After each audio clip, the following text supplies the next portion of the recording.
Hey guys, and how about we watch a death battle, Iron Man versus Lex Luthor. So of course, make sure to click here to go to the official release, like, comment, subscribe, all of that good stuff, then come back here and we'll watch it together. So you guys ready? Ready? Boom!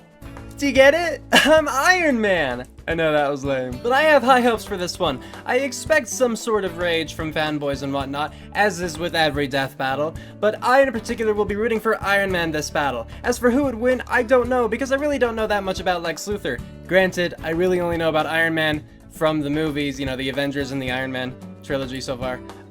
But he's cool. I mean, he may be cocky and stuff, like he definitely has his faults, but he's super smart. I mean, he created his own suit with scraps. I'm thinking of the quote now. And I think in the movies he discovered another element, right? I'm pretty sure that's something that would happen in the comic books. That sounds like something outlandish enough for comic books. So Tony's pretty cool. He's powerful, he has his own suit, he's smart, yeah. As for Lex Luthor, I don't know. I know that he can hold his own against Superman, but not because of like physical strength or anything, just because he has kryptonite, and you know, that wouldn't work against Iron Man. But I don't know if I should like really think about how Lex Luthor had to come up with what Superman's weakness was, and if he could do the same for Iron Man. But that makes me think of Batman versus Spider-Man, or Spider-Man versus Batman, whatever the order was, where maybe they could come up with a weakness, but they would need time to actually like plan it out, so yeah. Anyway, I really shouldn't go this into detail right now because we haven't even watched the analyses. So, with that said, let's get to watching. Here we go then. Iron Man versus Lex Luthor. Haha. Technology. It improves our lives, lets you watch cool shows on the internet, That's and right. sometimes it can help you to rival gods. Like with Iron Man, the Armored Avenger.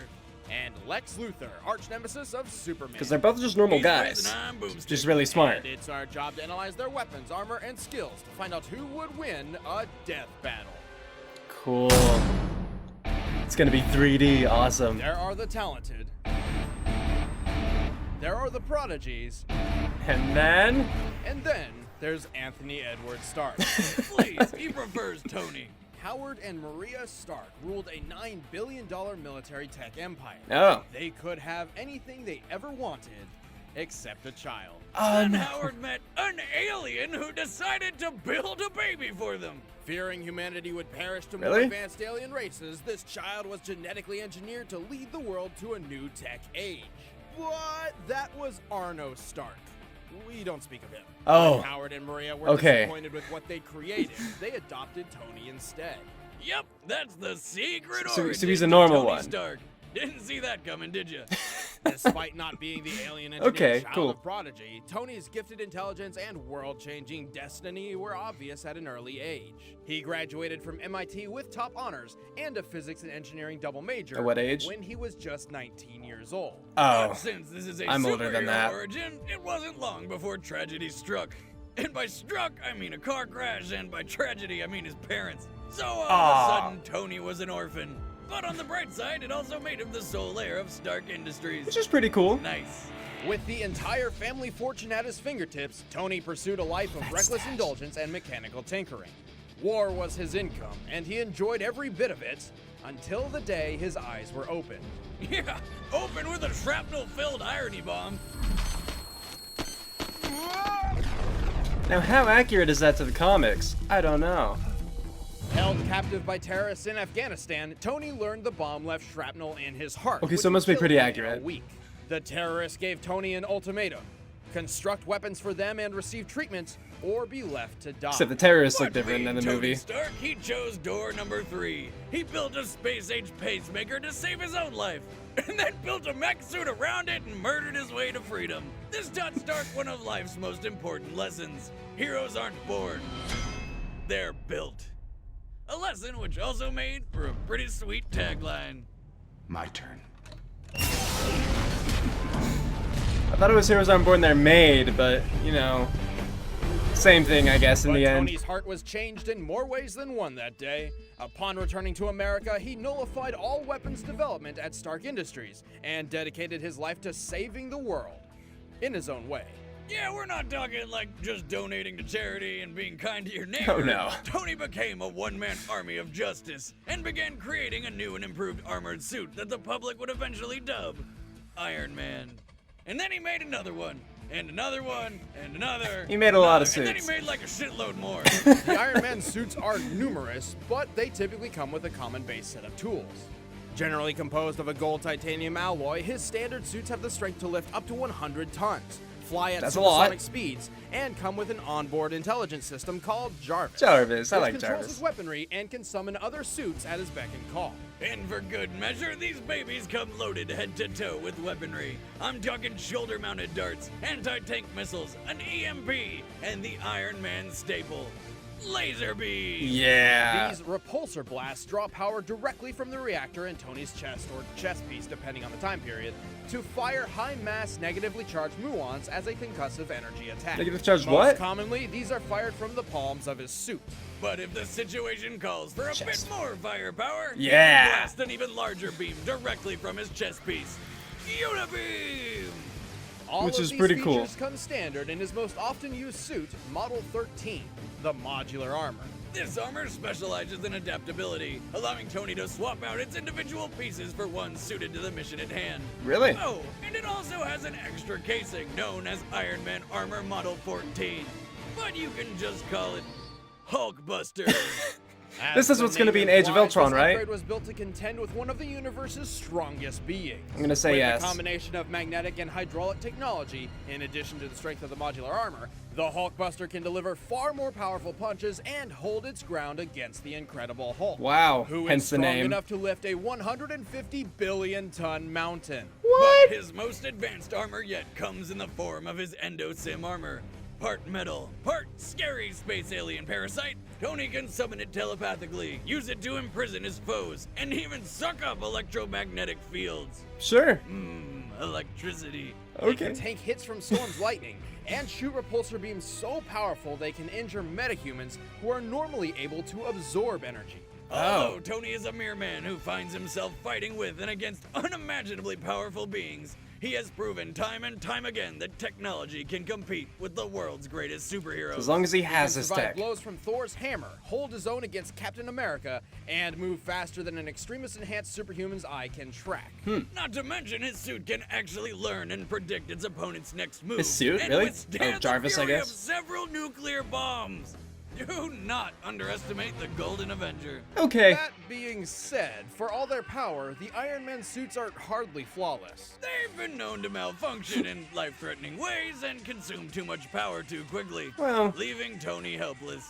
Tony frequently pushes his suit and his body to their absolute limits and past them. And his reckless headfirst mentality is responsible for landing him in trouble just as much as it is for getting him out of it. This has led to him setting off a civil war between superheroes and pissing off the all-powerful Phoenix Force into killing Charles Xavier. Oh. Charles, but he's the Iron Man. And he once built a device capable of releasing 20,000 megatons of atomic energy.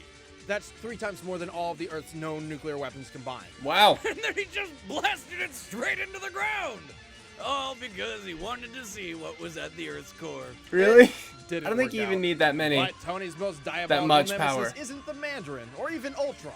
It's It's Magneto. his lifelong battle with alcoholism. Oh. Did you say something? Nothing, Boomstick.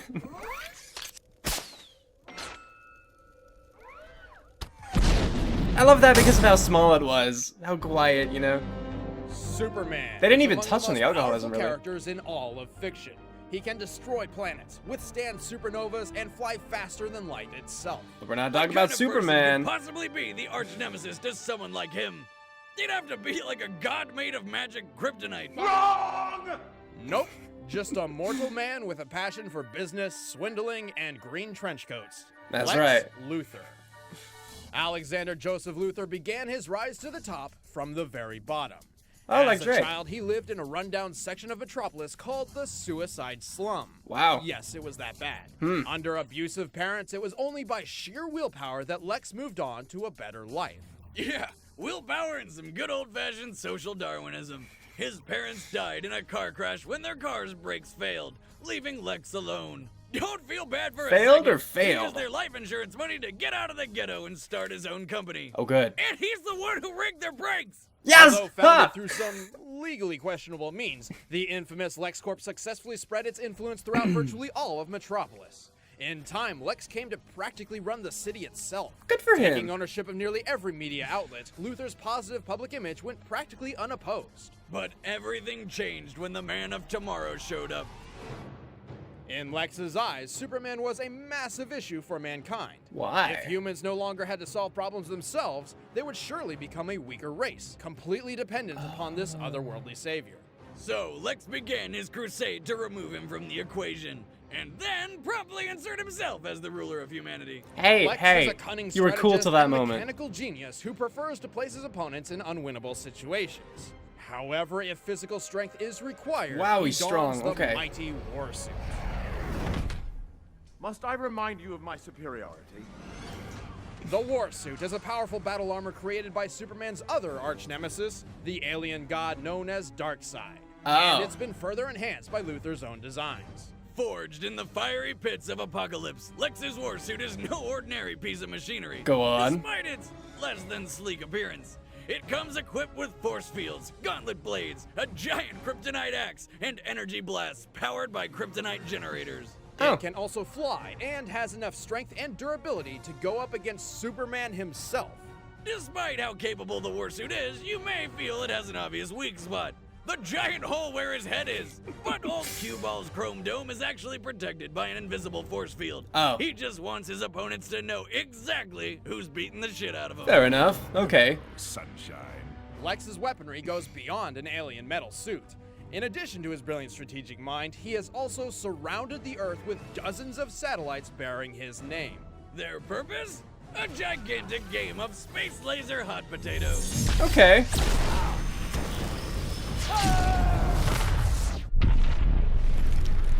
Being Fair a enough. genius As Joker gets- billionaire, it's just no gets up. surprise that Lex's accomplishments match the expectations. He's equaled Deathstroke in combat, stabbed Supergirl, snapped Brainiac's neck, and defeated Power Girl in a single stroke. You can't blame Wow. him. I mean, I don't think anyone could handle more than a single stroke with Power Girl. However, Lex is not solely dependent on his war suit. He sometimes subjects himself to a kryptonite steroid, which has made him much stronger than an ordinary human. Oh. Capable of surviving wounds nobody reasonably should. Yeah, like the time when a giant gorilla shot him in the chest with a sniper rifle, knocking him out of a helicopter off the edge of a cliff and landing headfirst in a canyon. He was up and banging his robot chick in like a day. Oh yeah, he built a robot version of Lois Lane for, you know, For science. and murder. Because Lex always wants what he cannot have. Ah. And his know-how with robotics goes past insane and into absurd. While confined to a prison cell, he built a talking flying robot that reads Moby Dick at such a high frequency, it carved out an escape route through the floor itself, including perfectly shaped stairs. But most diabolical How does that make of sense at all? When no one was looking, Lex Luthor took 40 cakes. He took 40 cakes! What? man! That's as many That's as 4 terrible. tens, and that's terrible. Yes. Strange thing is, that's actually officially canon. Bastard. What? Luthor's hatred of Superman and drive to win are stronger than Ah. any machine he could create. Take, for example, the time Superman threw a satellite at LexCorp Tower, bringing the building down on top of poor old Lex. This left the guy with half his face ripped off, all 4 limbs blasted away, and he was impaled in 5 different places. Oh. Even like that, he still refused Superman's help. Wiz, if that ever happens to me, do me a solid and kill yourself in front of me so my dream of outliving you is complete. Never gonna happen. But it's also that same cocky independence that serves as Lex's greatest downfall. When he merged with the Zone Child, Whoa! What is it's this? not what you think. He Oh, gained, okay. and I quote, infinite power. And a secure spot on somebody's watch list. The only catch was he could not use this power to harm others. What? But because all he wanted to do was kill Superman, he tried it anyway. So Superman just straight up punched the god out of him. Well, that's hardly accurate. Come on, how else would you describe that? Fair enough. Even so, when the Earth is threatened, you can count on Lex Luthor to look his enemies in the eye and fight for his people. And then exploit the hell out of him afterwards. You know what happens when If you it weren't take for on that end Lex bit. Luthor? The same thing that's gonna happen to Superman. I don't even know what purple thing is. All right, the combatants okay. are set. Let's end this debate once and for Getting all. ready to pause it. First, we don't want you to have horrible, earth-shattering regret by missing Oh. the best party in gaming. so we're gonna tell you about We'll play this first. SGC, the greatest party in gaming, is back to rock the Southwest for its 5th year. Hosted by Screw Attack, SGC is an event that you don't want to miss out course it's hosted by Screw We're Attack. talking 3 days of non-stop gaming in our massive free-play arcade and console game room. Tons of panels with all your favorite internet celebrities, including Peanut Butter Gamer, Rooster Teeth, Funhouse, Pro Jared, Kinda Funny, and even a Dragon Ball Z Funimation voice actors reunion, Oh, where cool. you'll be able to meet your favorite Dragon Ball voices like Goku, Vegeta, and more. Not to mention that we're hosting a death battle panel where we'll be showing an all-new, highly requested episode live. And Really? that's just scratching the surface of what SGC has to offer. So don't miss out on the fun and excitement. Head over to sgconvention.com Now getting ready to using pause. the link in the description and pre-order your ticket now. But first, it's Okay. time for a death battle! And pause. All right, let's talk about this one. First, off the bat, I am right now leaning toward Iron Man for the winner. It seems like he had a lot of stuff that he could do, whether to counter Lex Luthor or just like in addition to what Lex Luthor can do. I'm not sure about the whole Zone Child, was that what it was? With Lex Luthor, the infinite power thing, you know, the invincibility. He does seem very durable, Lex Luthor does. But a lot of his bigger attacks, it seems like Iron Man could, you know, get around that. Even the force fields and stuff, I wonder if Iron Man's, you know, EMP could just kind of disable it temporarily and he could shoot his head kind of deal. I didn't know Iron Man had that many suits, well, with that many different, like, abilities at least. Especially the alien one, I had no idea about that. And it seems really bloody powerful. A lot of Lex Luthor's stuff too is specifically geared to like take out Superman or Superman's allies, and while, you know, I know that, you know, I'm saying that because of kryptonite, but it's still energy based, so I know that it will hurt Iron Man, it just wouldn't have nearly the same effect. I think that a lot of what Lex is going for him is just the fact that he knows their weaknesses, you know, of the people in that universe he's fighting against, and he's able to exploit it. I think that Iron Man is a little more well-rounded in defense, attack. You know, they seem, I would imagine they're matched in terms of like smarts, and so I can't really give either of them that, but I can't like take it away either, you know what I mean? So, I think that if Lex were to win, it would be because of the Zone Child, again, whatever it was called, you know, that invincibility thing, but I think that Iron Man has this one, so I'm going to say that Tony Stark is going to win, because again, just kind of better all around. With that, play. If I'm wrong, that's awesome. Let's enjoy the fight and then see what they have to say afterward.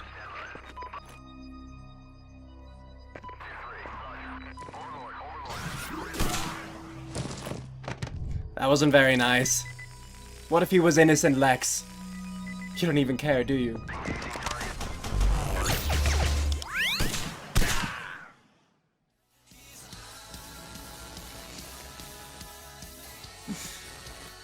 I can imagine Iron Man listening to his own stuff.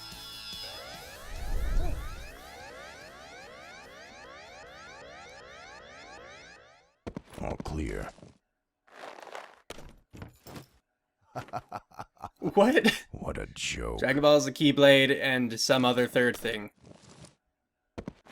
Oh. Hands off, Baldy.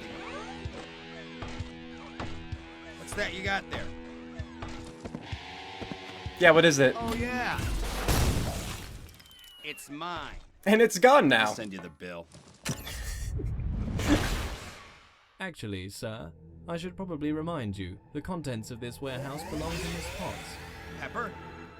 I'll forward the estimated damages fee to her account. Great. Be discreet about it. One of us has to be. Remember Alright. my face, Stark. It'll be the last thing you ever see. You can do this, Tony. He called him Stark. Does he know? No, he can't know. They're not allowed to prepare.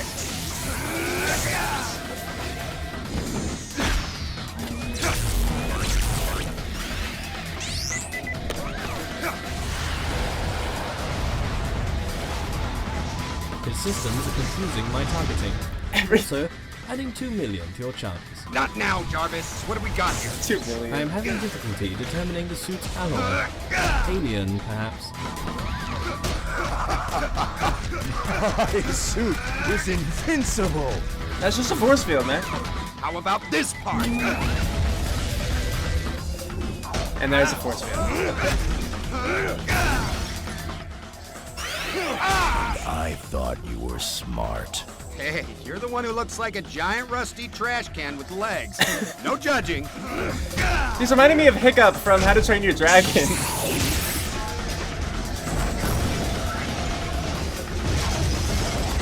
Sir, I estimate that will be a $583 million fee. Oh, whoa, that one's on him.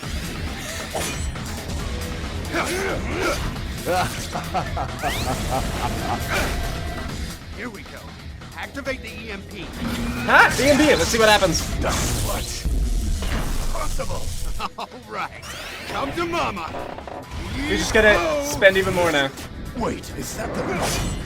That was...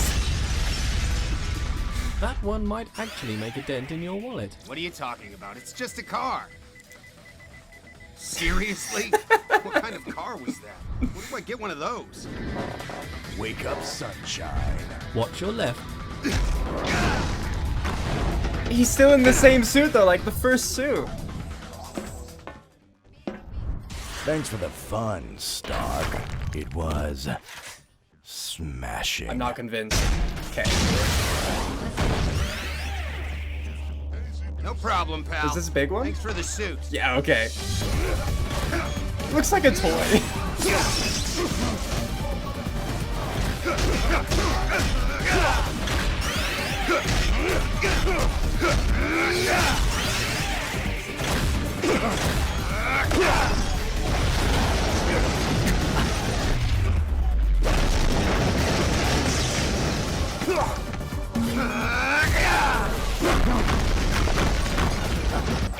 Okay, I mean, that suit's enough to lift mountains, so yeah.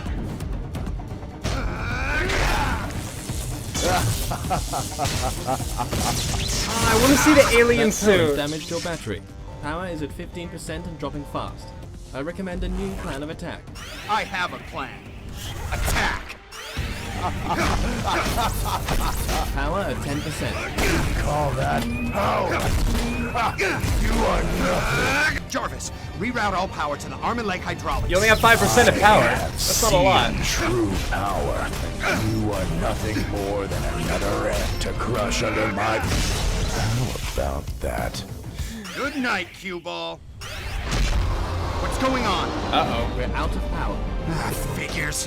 Fool, you're just like all the rest. Building a suit to save the world. Trying to play God. Now he could take that, right? Even without the power?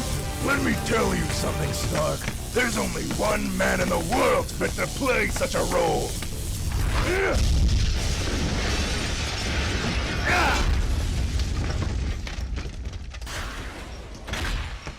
Me. Oh. Ah, alien suit! Yes! Okay, I'm excited now. This is good. I don't know, Lex. Being a god can't be too hard. I mean, I'm the most intelligent, capable person on the planet. I'm not playing God. All this time, I've been playing human. Whoa! That was a cool line.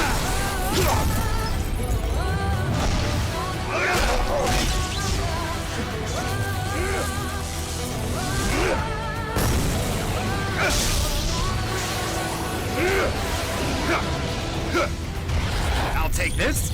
I want you to win! What? What did you take? Everything.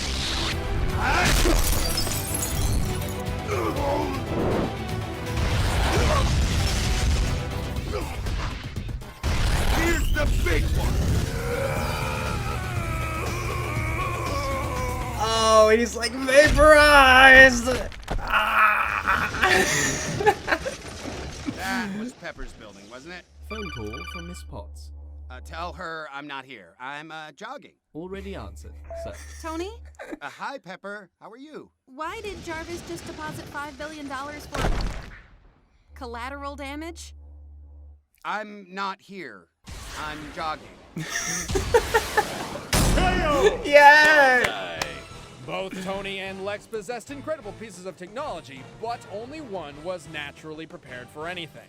Although it's true that Lex could trade blows with Superman in his war suit, the only reason he ever lasted as long as he did is because many of its weapons are based on kryptonite. Great for battling Kryptonians, only okay against everybody else. Yes, the war suit could take hits from Superman, making it more than a match for even the Hulkbuster's power.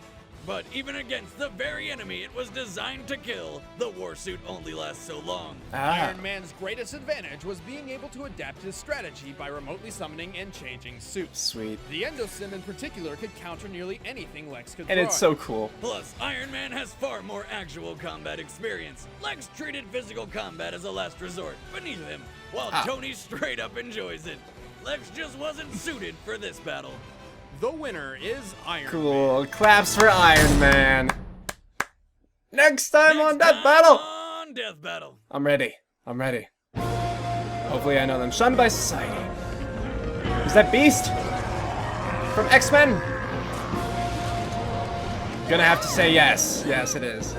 Beast by nature is an X-Men. Oh, someone from Gargoyles. I saw an episode of that when I was young, but I don't know him. Defenders of Humanity.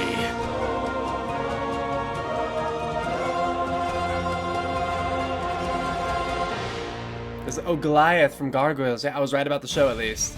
Sweet. Did you enjoy this episode? Of course you did. So please, click that like button and subscribe to our channel for more Death Battle. And again, click on the But annotations right if now, you'd like click to see the those images videos. on your I screen provided them to myself. Check out 1 Minute Melee, Mega Man vs. Samus, and Desk of Death Battle on Spider-Man. That shit is crazy. Plus, maybe we'll feed our intern. Thanks for Oh, watching. that would be nice. A nice little bonus there. Sweet. Anything else? No. Okay, we're gonna talk about this then. First, just because last time people were asking like, hey, why didn't you talk about the next time? I'll talk about the next time really quick. Again, even though I talked about it a little bit, I don't know Gargoyles. I knew what he was from just by seeing him, but I didn't know his name. I don't know what the show is about. I don't even know really what they are or what they can do. I just know that it's Gargoyles and that a lot of people really like that show. However, I do know a little bit Beast from X-Men. Again, just from like seeing the movies. And I played X-Men Legends and stuff like that. Good game. But I didn't really read any of the comics, and so again, I'm out of the loop there, but I'm gonna be rooting for Beast, most likely, just because, again, I know him, and he's a cool guy. Now to talk about this one. That was great. I don't know, Torian always does such an amazing job, so if you happen to watch this, great job! That was awesome, I loved it, the animation was fantastic. The voice acting I really enjoyed. Lex's, I wasn't so sure about sometimes, whether due to the quality, or due to whether I thought it didn't quite match the Lex that I briefly saw, you know, in the analyses. And the Iron Man, I don't know, because again, there are multiple different TV shows for both characters, I'm sure, and so I don't know how accurate his voice was. Again, it kind of reminded me of Hiccup sometimes from How to Train Your Dragon, but like the cockiness matched what I know of Tony Stark, and so I really enjoyed this battle. Seeing their personalities clash, as well as their robotic fists, it was awesome. Again, as always, when I get it right, my prediction, I'm happy, especially when I specifically pointed out things that they, in the conclusion, point out. So I'm glad for the suit, you know, how Iron Man was more well-rounded. I'm glad, you know, for having pointed out that Lex Luthor was focusing on kryptonite, like fighting Krypton, specifically Superman, and so he knew, like, he specifically built his suit and his weapons and everything to combat the enemies in his realm, like in his world. Iron Man is not normally in his world, so that makes sense. As far as comedy goes, because I like to point this out in Death Battles, looking back in the analyses, not a ton stands out to me, though I remember enjoying the analyses, so that's good for them. You know, Wiz and Boomstick, you did a wonderful job as always. The thing that sticks out most to me, aside from the cool alien bit, again, that's cool, not comedy, was the cakes thing. I'm glad they put in the 40 cakes bit, because you totally didn't have to. It didn't mean anything for either of the characters, you know, neither Iron Man nor Lex Luthor, either or, there we go. But it was just amusing. I'm glad they put that in, you know, a little bit of just comic relief right there. You know, right before you get to people trying to kill each other. In addition, with the animation, that's where the comedy really was, because even apart from just, you know, Iron Man being Iron Man and Lex being Lex, okay, Lex isn't really funny, but Tony Stark, you know, having Jarvis interacting, you know, Potts interacting, and having all of those little, like, shout-outs to different things, you know, like Kingdom Hearts and Dragon Ball Z and Batman and just all of this, like the cost that was accumulating the entire battle, it was really funny to me. It was funny to me. So I really liked this battle, and if you were rooting for Lex, you know, I'm sorry he didn't win, but I hope that you enjoyed this anyway, because I thought it was a lot of fun. And although I don't know Goliath, I look forward to the next one. So just to finish off, who here is going to SGC? Let me know in the comments. And of course, let me know in the comments what you thought about this death battle too. But with SGC, I would really like to go. It's just that I can't, because I don't have money. But if you're going, I hope you have a great time. So with all that, thanks for watching. I hope you enjoyed that. And if you did, of course, feel free to like, comment, and if you're new, even subscribe. It means a lot. It really helps me out, and I would love to have you guys. So, tune in next time for my next video. Until then, take care. Cue outro, go!